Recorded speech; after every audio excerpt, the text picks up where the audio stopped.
In the city of Cyprus around 300 BC, there lived a very wealthy trader named Zeno. One day while traveling from Phoenicia to Piraeus, his ship sank, taking all of his goods with it. In just a moment, this rich man suddenly became poor through no fault of his own. Imagine being Zeno. How would you react if all the hard work of your life was destroyed by forces beyond your control? Would you be angry? Sad? Would you feel like life had treated you unfairly? Most of us would probably feel like that, but not Zeno. He is the founder of Stoicism. Stoicism teaches that a small shift in thinking can lead to big changes. At its core, Stoicism is about accepting things and staying calm. After reading the works of philosophers like Socrates, Zeno created and taught Stoicism. According to Zeno, while we can't always control what happens to us, we can control how we react.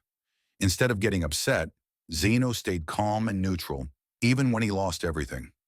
Today, many people think Stoics are people who never show emotions, but the original idea was much deeper.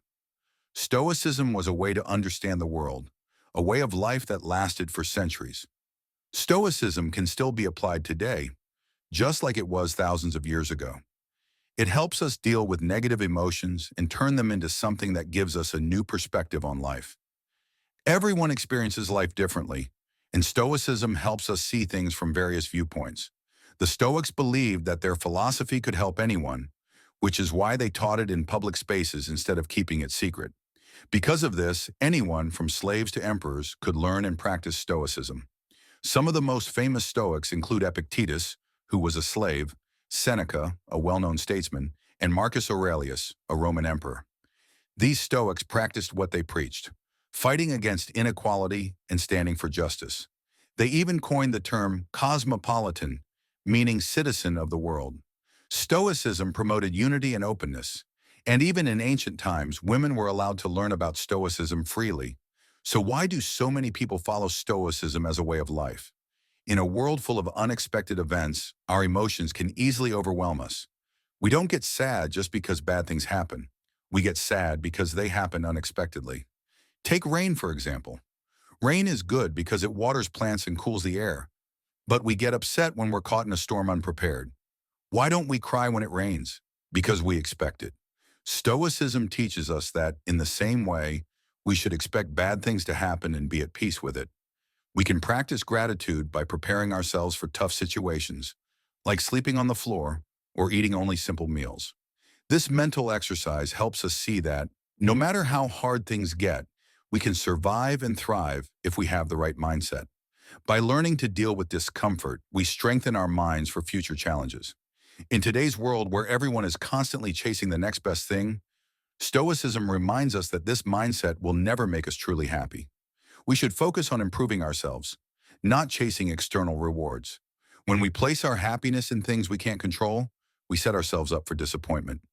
Instead, Stoicism teaches that we should put our value in things we can control, like our actions and our effort. If we judge success based on what we put into something, not on the outcome, we can be much happier.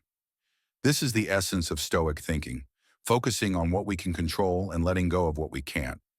The most important principle of Stoicism is called the dichotomy of control. It means learning to separate what we can control from what we cannot and placing our value on the things we can influence. The four main virtues of Stoicism are wisdom, courage, temperance, and justice. Wisdom means knowing the difference between what's in our control and what isn't. Courage means to keep going and resist giving up. Temperance or moderation means living with less and being content with enough. Justice is the most important virtue, treating others fairly and doing good for others. Famous figures like Nelson Mandela practiced Stoicism.